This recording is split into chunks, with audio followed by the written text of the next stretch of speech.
Hello, this is Sarah Brash. Welcome back to my channel. So this video is going to be about USC Law School professor Daria Roithmayr. I believe that's how she pronounces her name. I'm not exactly sure, but I believe it's Daria Roithmayr.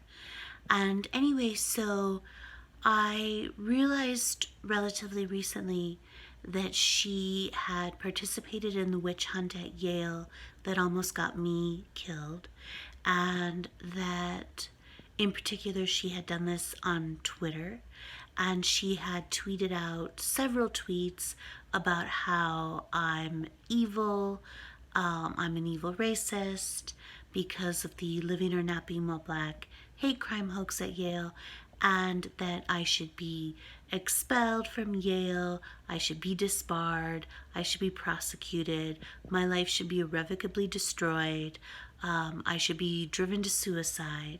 So I was in a state of shock when I realized relatively recently that she had done this immediately after May 8th, 2018, immediately after the Living or Not Being While Black hate crime hoax at Yale.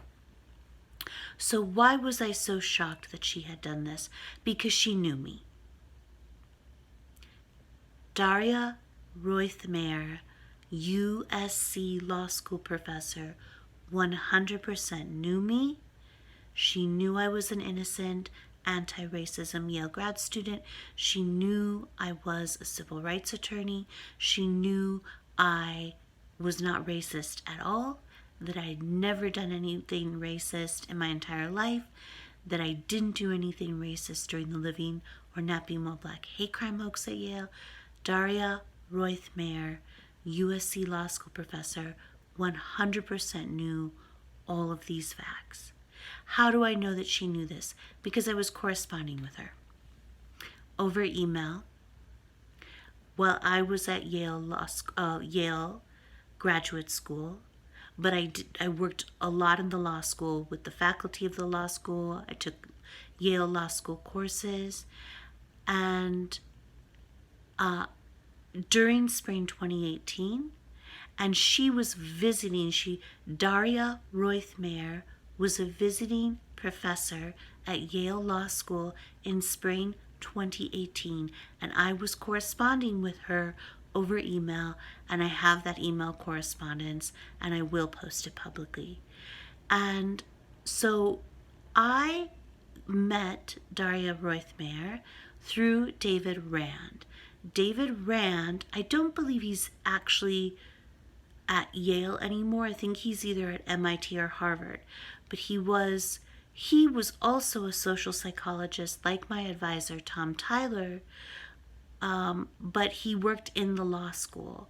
He had an appointment in Yale Law School, I believe in the School of Management as well. Anyway, David Rand was kind of like this wonderkind, and he does all of this work with, data science and computational agent-based modeling, etc. So the very first thing I did when I got to Yale, to the graduate school in philosophy, knowing that I wanted to work on the philosophical foundations of law, I knew that I wanted to do a dissertation on our social institutions, how they arise in populations, how they evolve and devolve, how they eventually collapse, and how, quasi-rational individual agents intentionally pressure the evolution and devolution, sometimes unintentionally pressure as well, the evolution and devolution of their social institutions or social conventions. So it was very important to me to learn how to do agent-based computational modeling, and I did that in MATLAB, and I did that in a course that I took from David Rand almost immediately after I got to Yale. I believe that would have been spring 2015. So he taught me, so he knew me. David Rand knew me.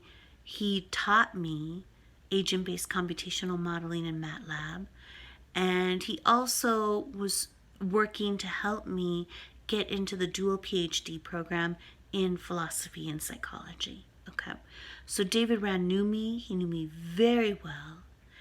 And so he is the one who suggested that I work with Daria Roithmayr when she was a visiting professor at Yale Law School in spring 2018. David Rand put us in touch together over email, said you might really want to work together because you work on a lot of the same subjects. You both like agent-based computational modeling, and you both work on racism and policing, etc. And I just think that it could be a really great fit if the two of you work together.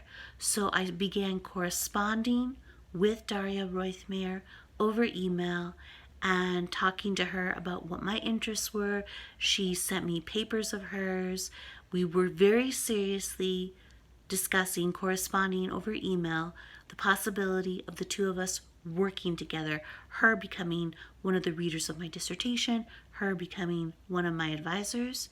Now, we actually set an appointment to meet in person to chat, and then this was right when I was in the throes of dealing with the harassment that I was enduring at the hands of Lola Ciambola and Jean-Louis Renison after the non-event on February 24th, 2018, and subsequent to that, Lola Ciambola and Jean-Louis Renison approached the deans, approached the Yale administration, and in particular the diversity, equity, and inclusion, DEI deans, to falsely accuse me of having perpetrated a racist hate crime comparable to a lynching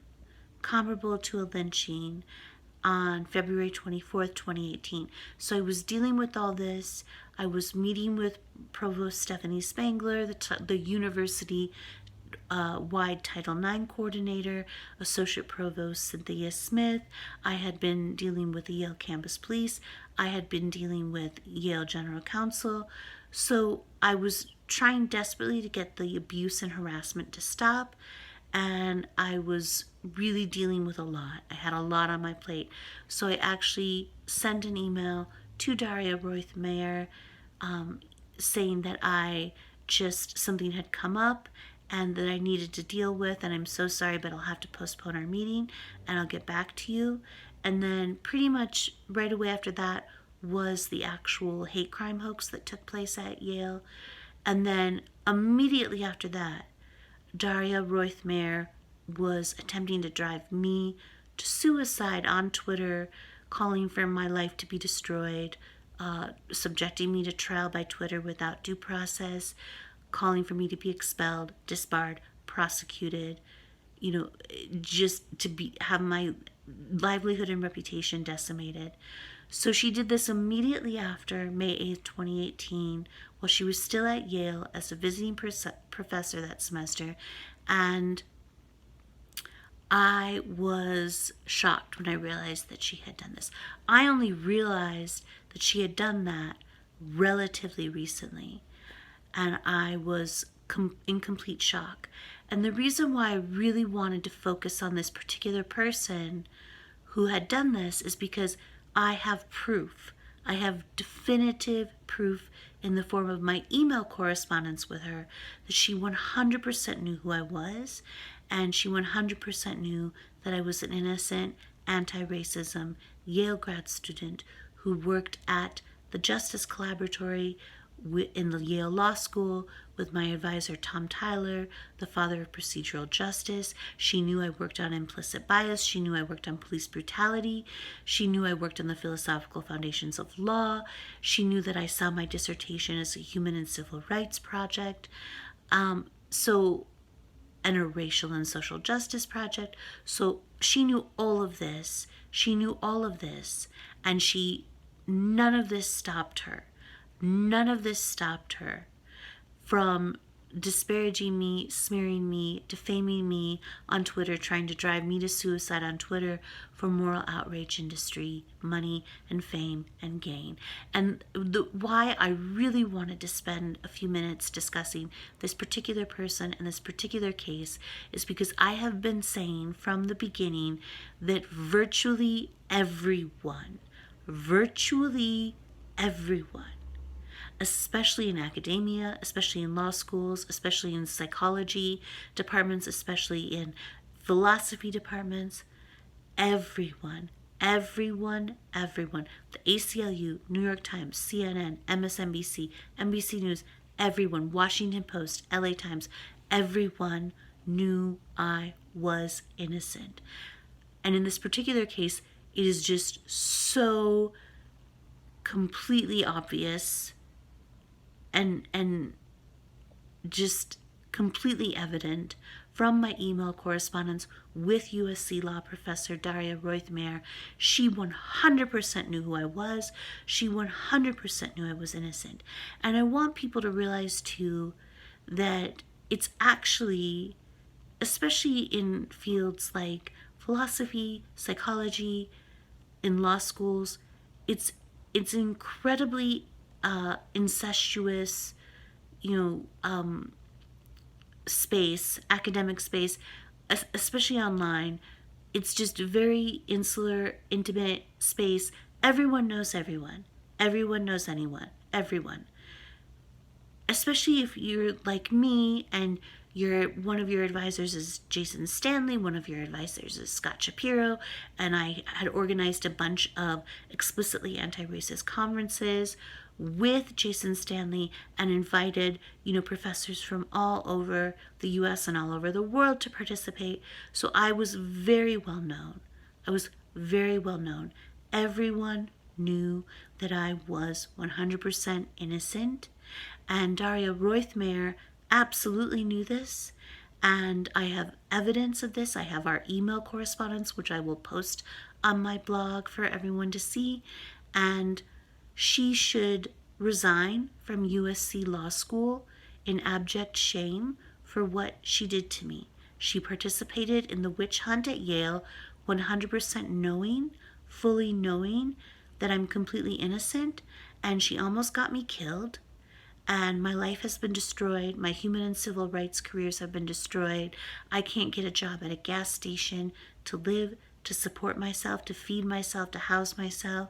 And she 100% knew that I was innocent, and she defamed me for moral outrage industry, money, gain, fame.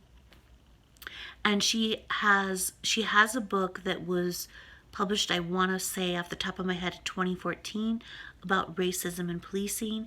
And I just want to make this perfectly clear that the entirety of the scholarship of USC Law School professor Daria Roithmayr should be considered wholly discredited. It should be considered a living while black race hoax. And she should resign. She should issue a public apology to me, acknowledging her lies about me, acknowledging that she knew me, that she knew I was innocent, acknowledging her lies about me. And then she should resign. She should resign from USC Law School in abject shame for what she did to me, a grad student with whom she had worked. And it's sort of mind-boggling that she thought it was permissible to engage in that hateful, bigoted behavior. And I'll just remind everybody again that nothing could be more obvious than the fact that the Living or Not Being While Black hate crime hoax at Yale and the subsequent global vilification campaign against me was a campaign to publicly shame me for my mental health disabilities. It was absolutely the most disgusting and bigoted and ableist campaign ever. And Daria Roithmayr 100% knew this. 100%. Okay, I'm going to do more videos with more of my evidence about how other people who engaged in the witch hunt at Yale that almost got me killed also 100% knew who I was. 100% knew who I was. All right. I'll have all of my fundraising links below. Please donate to my legal fund so that we can restore due process and equal protection at Yale and everywhere. I love you all so much. Have a great night. Bye.